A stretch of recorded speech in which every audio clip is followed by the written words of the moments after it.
Nih. Siang-siang mendung-mendung nyantai gini, Pak. Ya. Pak, ini kan kita udah dari pagi keluar. Nah, Papa sendiri udah ke TPS belum? Kalau Wira kan udah nih. Oh iya. Sudah. Ini ada tinta birunya. Kita nggak golput ya, guys ya. Kebetulan tadi kita di TPS 03. TPS 03 yang TPS-nya berada di RT 7 RW 4 Banjir, ya. Argomulyo kan. Argomulyo, Mas. Iya. Nah, ini Pak nih. Setelah tadi kita ke TPS nih, tanggapannya Papa tentang pemilu 2024 itu apa? Pemilu oke. Jadi poinnya gini, Wira. Poinnya setiap sudut pandang itu selalu ada sisi subjektif penilaian secara pribadi dan objektif realnya yang ada di lapangan.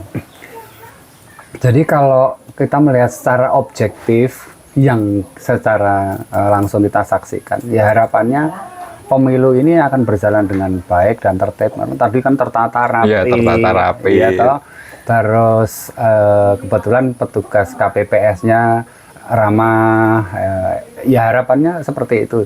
Sehingga mudah-mudahan ini mengindikasikan bahwa pemilu di 2024 ini akan berjalan dengan baik. Meskipun di sisi subjektivitas kan itu penilaian pribadi. Iya. Kita masih tetap saja harus mewaspadai potensi-potensi yang tidak kita harapkan, sehingga kita datang ke TPS nyoblos sudah nyelup tinta itu belum selesai. Iya, kita kan masih ada tahapan lain kan? tahapan selanjutnya. Makanya kita harus memastikan penghitungan suara dari TPS sehingga sampai di tingkat penghitungan di KPU daerah. Tentunya begitu. Ya sejauh ini masih memberi harapan lah, intinya gitu. Nah, tadi soal ada potensi-potensi yang Bapak bilang itu. Nah, kalau misalkan salah satu potensi kecurangan, nah itu menurutnya Papa apa pendapatnya gimana untuk yang pemilu 2024 ini? Menarik. Kan pasti rame itu. Oh iya. Oke. Jadi tantangan, hambatan dan kendala di pemilu itu ada banyak sekali. Iya. Jadi ada kendala yang sifatnya sistemik dan ada kendala yang sifatnya unsistemik. Kendala yang sifatnya sistemik tantangannya adalah sebenarnya memang integritas dari penyelenggara pemilu. Kedua, integritas dari para peserta kontestasi. Iya. Itu sistemik. Yang kadang-kadang merepotkan itu adalah faktor-faktor unsistemik, karena faktor-faktor militansi, loyalitas yang kebablasan. Kadang-kadang inisiatif pribadi karena militan, karena loyal terhadap golongan tertentu. Iya, golongan tertentu. Kadang-kadang itu memancing emosional karena menyebabkan distorsi psikologi. Saking militansinya, melihat benderanya orang lain saja kepalanya udah kebakar. Iya, kan? Itu faktor namanya unsistemik. Nah, itu yang bikin repot. Tapi kalau kita bicara tentang kecurangan, kita sudah nggak kaget. Papa itu menikmati dunia politik itu sudah sejak tahun 84. 84 itu Papa masih usia SMP. Masih di dunia sekolah itu ya. Tapi kita sudah di era itu kita sudah ikut kampanye, naik truk keliling kota dan segala macam. Tentunya telinga dan mata itu sudah familiar dengan kecurangan. Apalagi pada waktu itu masih konvensional kecurangannya. Iya. Jadi benturan di lapangan itu tinggi sekali dan segala macam.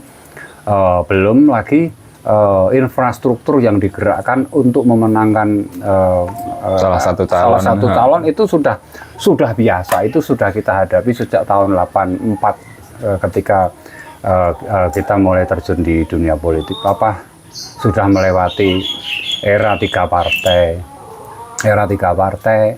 sudah menikmati situasi panasnya ketika ada salah satu partai PDI waktu itu PDI pecah menjadi PDI Suryadi dan kubu Megawati, sehingga timbul gelombang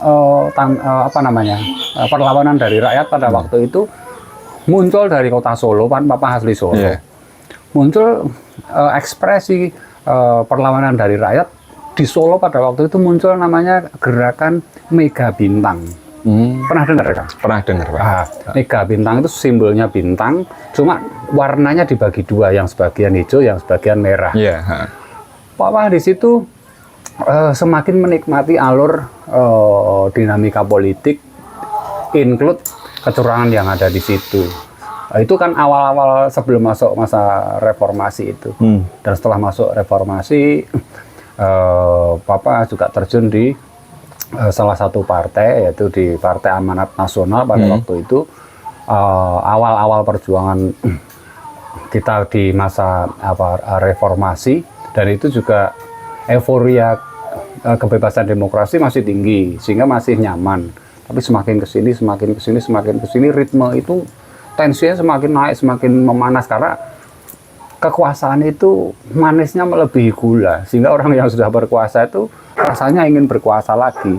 Kesannya terlalu bodoh untuk melepaskan kekuasaan. Nggak pernah habis itu ya, Pak. Karena ambisi itu ibarat kerakusan ya. Itu ibarat api. Jadi api itu satu hutan berapa ribu hektar pun dikasih satu api, hutan itu akan habis dimakan oleh api. Kalau hutannya belum habis, ya apinya nggak akan padam. Itulah manifestasi dari ambisi kerakusan. Sehingga di situ pasti akan orang yang mempertahankan kekuasaannya pasti akan melakukan segala cara. Sehingga kecurangan itu hal yang sudah biasa dan lama dilakukan orang. Karena udah jadi rahasia umum lagi. Karena kecurangan itu simpel. Kecurangan itu sebenarnya hal sederhana. Tidak harus orang pinter untuk bisa melakukan kecurangan. Hanya butuh dua. Kecurangan itu dilakukan tuh hanya butuh dua. Satu, hanya butuh otak culas, dan kedua, nggak punya malu, hanya butuh itu toh. Karena kecurangan secanggih apapun sebenarnya itu tetap telanjang dan bisa dilihat oleh masyarakat. Tapi kalau kamu tanya soal potensi kecurangan, Papa begini menyikapinya. Ketika kamu bertanding dan di depan kamu tidak ada tantangan, tidak ada exciting, kamu malas lah. Misalnya bertarung, pasti menang, capek gitu. Sehingga ketika kita dihadapkan pada tantangan yang besar, hambatan yang gede, di hadapan kita tembok yang kokoh kuat, kecurangan yang masif luar biasa, itu bagi seorang pejuang, itu sesuatu yang memberikan giroh, semangat. Justru kita bersemangat. Jadi membara ya. Iya, jadi kalau bicara potensi kecurangan itu kita tidak melampau, enggak. Disitulah akan diuji siapa pecundang, siapa pejuang. Poinnya itu soalnya. Nah, ini mengenai dukungan biasanya, Pak. Mengenai dukungan atau arah ideologi politik. Nah, ini kemana di 2024 ini, Pak? Untuk Papa sendiri ini. Iya. Kebetulan gini, Vera. Papa dibesarkan di lingkungan keluarga. Jadi kita bicara latar belakang ya. Latar belakang, backgroundnya lah. Betul. Papa dibesarkan di lingkungan keluarga yang dekat sekali dengan Muhammadiyah. Jadi Bapak itu ketua pimpinan Muhammadiyah Ranting Kestalan di Solo, abadi sampai beliau meninggal. Ibu juga aktivis gerakan Aisyah, sehingga dan saudara-saudara yang lain pun, kakak-kakak itu sekolahnya di lembaga pendidikan Muhammadiyah semua. Dan Papa juga banyak berkecimpung di kegiatan Muhammadiyah. Jadi pada waktu itu kita sudah mengenal misalnya ada kumpulan pengajian kuliah subuh. Kumpulan ini adalah membagi jadwal mubalek yang akan berdakwah di masjid-masjid yang dibina oleh Muhammadiyah, kuliah subuh khususnya, kuliah subuh dan sholat Jumat. Terus ada lagi yang Bapak pernah ikut itu adalah di Muhammadiyah itu ada majelis tarjih. Majelis tarjih itu setiap bulan ada pertemuan, ada kumpulan ketemuan, dan banyak lagi kegiatan. Apalagi yang cukup berkesan itu bagi Papa itu begini. Kalau tidak salah pada tahun 82 atau 83 ya, nanti bisa dicek di Google itu. Tahun 82-83 itu di Solo itu diselenggarakan, kebetulan menjadi tuan rumah Muktamar Muhammadiyah Nasional. Muktamar Muhammadiyah Nasional, dan kita beserta dengan teman-teman pemuda yang lain yang menjadi bagian dari keluarga besar Muhammadiyah pada waktu itu punya peran di situ, menyiapkan tempat penginapan untuk para peserta, terus mengirimkan makanan ke peserta dan segala macam. Itu sangat membekas, sehingga Papa yang pengen sampaikan di dalam jiwa, dalam pikiran itu sudah terinfiltrasi, terdoktrinasi bahwa jiwa dan pikiran itu sudah melekat di organisasi Muhammadiyah ini. Itu sendiri. Iya, betul. Dan lagi semua kan tidak taklid, tidak keikutsertaan yang membabi buta, kan pakai logika, pakai pertimbangan, dan melihat memang Muhammadiyah luar biasa.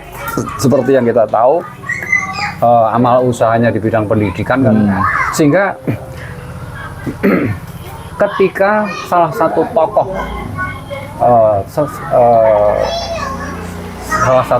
Muhammadiyah yang cukup terkenal dan juga anak bangsa yang hebat, yaitu Bapak Profesor Dr. Amin Rais, mendirikan partai umat, itu sudah panggilan jiwa, sudah tidak perlu dipertanyakan lagi, cari tahu lagi, itu sudah tidak perlu ditawar, direkrut, sudah nggak perlu. Jadi ceritanya begini, jadi dua tahun yang lalu ketika Partai Umat itu membuka pendaftaran secara online, inisiatif secara pribadi itu kita udah daftar, dan dapat KTA sementara. Pada waktu itu ya, pada waktu itu, sehingga kita nggak tahu ini progresnya seperti apa. Tiba-tiba setahun setelah itu, ada pemberitahuan dari pusat, karena dianggap kita itu mungkin istilahnya asabiqunal awalun lah, orang-orang yang mendaftar di awal, di awal. Dan kebetulan di Salatiga ini ada 3 yang mendaftar di awal tuh secara online itu. Nah, sehingga dari ideologi sudah nggak perlu ditanya lagi, karena ini merupakan harmonisasi dari prinsip-prinsip ideologi di waktu-waktu sebelumnya. Ini menjadi wadah yang tepat, dan kebetulan di 2024 ini Papa menjadi salah satu pengurus di Partai Umat, dan dipercaya di kontestasi 2024 ini menjadi ketua BPPD, jadi Badan Pemenangan Pemilu Daerah Partai Umat Kota Salatiga. Salatiga sendiri itu. Ya, itu kalau arah perjuangan sudah jelas. Ya, sudah jelas titiknya lah. Nah, ngomong-ngomong soal Partai Umat ya Pak nih, ini sejauh mana potensinya di politik masa depan Indonesia, apalagi Ini kan setelah pesta demokrasi ini di 2024 kan akan datang lagi di 2029 ya, Oh, Pak? iya. Nah itu gimana Pak untuk potensi kedepannya Partai Umat? Jadi begini, selalu ada optimisme ya, selalu ada optimisme.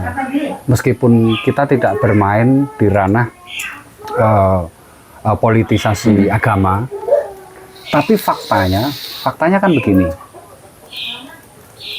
Hampir dibilang 80% masyarakat Indonesia ini kan memeluk agama Islam. Iya. Apalagi Partai Umat itu adalah platform terbuka. Banyak dukungan dari non-Muslim yang mendukung Partai Umat, banyak. Faktanya begitu. Sehingga Partai Umat yang punya tagline tegakkan keadilan dan lawan kezaliman itu adalah merupakan potret kebutuhan bangsa saat ini.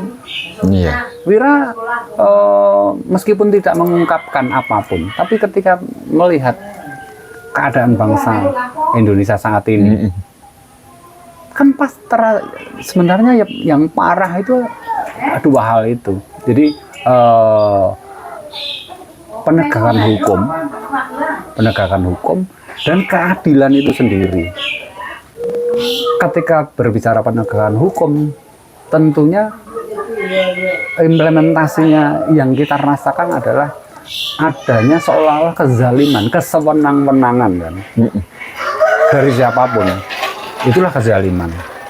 Jadi, terus keadilan itu sebenarnya adalah suatu tujuan dari kemerdekaan bangsa ini. Jadi bangsa ini didirikan, tujuannya adalah untuk menciptakan keadilan sosial. Jadi kesejahteraan yang berkeadilan bagi seluruh rakyat. Coba bayangkan, Wira lihat di 1 minggu 2 minggu terakhir ini, ada yang show of force menunjukkan kekuatan. Iya. Tokoh-tokoh penting, para pebisnis itu bahkan dengan sombong, dengan arogan dia ngomong, kita didukung oleh konglomerat ini yang memegang sepertiga perekonomian Indonesia. Lah ini kan ketidakadilan. Gimana bisa bangsa sebesar ini sepertiga perekonomian dipegang oleh segelintir orang? Iya, segelintir orang aja, Pak. Oke, kan begitu. Sehingga Partai Umat memiliki kesamaan visi dengan seluruh bangsa Indonesia sebenarnya. Bangsa Indonesia dalam puncak keresahan karena hilangnya rasa keadilan, beratnya tekanan ketidakadilan dalam banyak faktor, khususnya hukum. Makanya banyak istilah hukum itu seolah-olah tajam ke bawah, tumpul ke atas. Tumpul ke atas itu. Itu menjadi sebuah manifestasi dari tagline-nya Partai Umat, tegakkan keadilan, lawan kezaliman. Sehingga dibutuhkan kerja keras dari kader-kader Partai Umat untuk mampu merepresentasikan diri mereka. Jadi setiap kader Partai Umat itu harusnya bisa menjadi duta dari partai. Iya. Duta.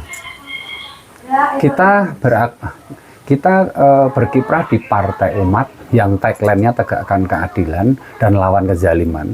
Tapi kita sendiri di masyarakat tidak berlaku adil dan berlaku zalim. Bisa nggak Partai Umat diterima oleh masyarakat? Kan nggak bisa. Iya, nggak bisa. Sehingga makanya Papa itu di Salatiga menekankan untuk setiap simpatisan, kader, apalagi pengurus itu harusnya ikut pendidikan kader. Iya. Kalau ibarat sekelas negara itu harus ikut pendidikan Lemhamnas. Karena apa? Setiap kader dari Partai Umat harus bisa merepresentasikan dirinya sebagai wajah dari Partai Umat. Apa itu? Tegakkan keadilan, lawan kezaliman itu. Ya, ketika kita bisa hadir di masyarakat sebagai representasi dari Partai Umat, itu bukan hal yang tidak mungkin. Partai Umat itu seperti menjadi isu datangnya keadilan, isu datangnya kesejahteraan bagi masyarakat, sehingga harapan itu amat sangat menjanjikan dan amat sangat mudah untuk diwujudkan dengan satu catatan, semua kadernya harus bisa menjadi representasi dari partai umat, yaitu tegakkan keadilan, lawan kezaliman. Intinya begitu. Ya. Nah, ngomong-ngomong soal harapannya nih Pak, untuk Papa sendiri itu harapannya ke depan gimana untuk perpolitikan di Indonesia ini, dunia politik Indonesia ini? Jujur begini, runtuhnya kehidupan berbangsa, bernegara, itu masyarakat punya sumbangsih, punya peran. Sehingga ketika sebuah negara hancur, itu masyarakat punya peran menghancurkan, ikut menghancurkan. Ketika sebuah negara rusak, masyarakat punya peran merusak. Iya. Kalau di dalam kacamata dunia politik begini,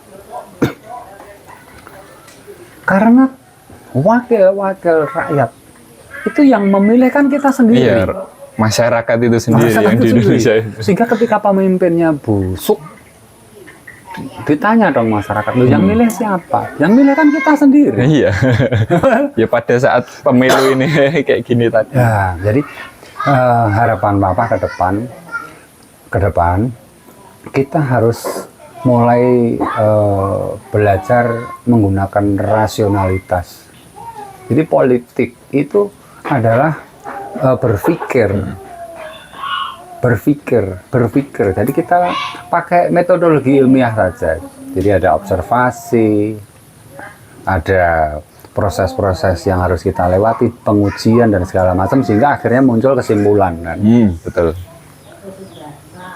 Kita khususnya anak muda kan sudah terbiasa dengan namanya metodologi ilmiah. Ya, metodologi. Jadi itu harus diterapkan bahkan di kehidupan politik. Jadi politik jangan asal wah arogansi, apalagi duit. Bayangkan uang 100.000 kita menggadaikan nasib bangsa ini 5 tahun. 5 tahun ke depan. Nah, itu. Iya. 100.000 itu untuk 5 tahun. Jadi kalau setahunnya kita cuma dibayar 20.000 berarti. Kalau per bulannya kita berarti cuma dibayar 2.999. Per harinya kita cuma dibayar Rp55. Dengan permen karet aja mahal permen karet. Makanya ini kan nggak rasionalitas. Kita cuma dibayar Rp55 per hari, tapi kita menyerahkan leher kita untuk digantong orang selama 5 tahun kan. Ya makanya tugas kita adalah sebenarnya bukan hanya kader partai, tapi semua elemen bangsa, jadi intelektual muda, mahasiswa, sivitas akademika, itu harus mulai bergerak dari sekarang untuk mencerdaskan masyarakat, bukan memprovokasi, mencerdaskan. Memprovokasi supaya cerdas nggak apa-apa, tapi kalau provokasi yang negatif kan itu namanya politik devaluasi, politik yang nggak pakai mikir. Ya toh? Kalau politik yang cerdas adalah evaluatif, dinilai. Mosok intelektual masih masih bisa dirayu dengan hanya serangan fajar 100.000. Nah, itu. Kan gitu. Nah, sehingga begini, tugas berat kita adalah mencerdaskan masyarakat supaya masyarakat itu paham. Jadi memang ada pembodohan ya. Ada pembodohan oleh pihak-pihak tertentu yang menyampaikan pesan bahwa siapapun presidennya nanti kalau kita nggak kerja, kita juga tetap nggak punya duit. Kelihatannya benar, tapi itu bodoh. Ya karena kan perubahan selama 5 tahun itu nanti perkembangannya lah, kita bilang perkembangan yang ada itu kan. Betul. Jadi artinya kan begini, ketika kita memilih orang yang benar, kita memilih orang yang baik, ketika dia menjabat sebagai anggota legislatif, produk hukum yang akan dihasilkan tentu akan membuat produk hukum yang berpihak kepada rakyat. Kalau kita milihnya saya apalagi ngawur, apalagi menerima uang 100.000, hasilnya seperti apa nggak tahu. Bayangkan begini, kita dianggap kadang-kadang berpikir terlalu ribet. Enggak, faktanya begitu. Setiap undang-undang yang dibuat oleh negara, dampak langsungnya kan ke masyarakat. Iya. Masyarakat yang merasakan. Contohnya BBM naik, yang kena siapa? Ya masyarakat itu sendiri. Ketika beras naik kayak sekarang ini 17.000, yang kena siapa? Masyarakat. Sehingga siapapun presidennya, kalau kita nggak kerja nggak dapat. Iya, cuman meskipun kerja tapi kesejahteraannya ada, sehingga kemampuan beli masyarakat ada. Sehingga jargon-jargon yang pembodohan seperti itu harusnya dilawan. Makanya kenapa mencerdaskan masyarakat itu menjadi penting, supaya masyarakat itu minimal mulai gelem berpikir, merasakan. Karena masyarakat itu selama ini apatis, memang dibuat begitu. Jadi kejahatan politik itu ada begitu. Masyarakat dibodohkan dengan jargon-jargon tertentu supaya tidak peduli terhadap politik. Terus yang kedua, masyarakat itu dimiskinkan. Dunia usaha susah, semua naik semua. Masyarakat akan miskin. Itu pasti nanti retensi tingkat kemiskinan masyarakat akan naik drastis. Tujuannya apa? Nanti ketika masyarakat sudah miskin akan diperbudak dengan bansos BLT dari pusat, pemerintah pusat itu ya Pak ya. Itu sebenarnya secara tidak langsung itu membuat masyarakat tergantung, sehingga efek yang muncul apa di bawah? Efek kecemasan, kecurigaan, wah aku dapat BLT enggak ya, dapat bansos enggak ya, wah nanti kalau aku nggak nurut sama atasan, aku nggak dapat bansos. Ketika nggak nurut dengan pemimpin, kita nggak dapat BLT. Itulah politik intimidatif, sehingga kecurangan itu menjadi secara meskipun telanjang bisa dilihat, bisa dirasakan, tapi halus masuknya politik kecurangan.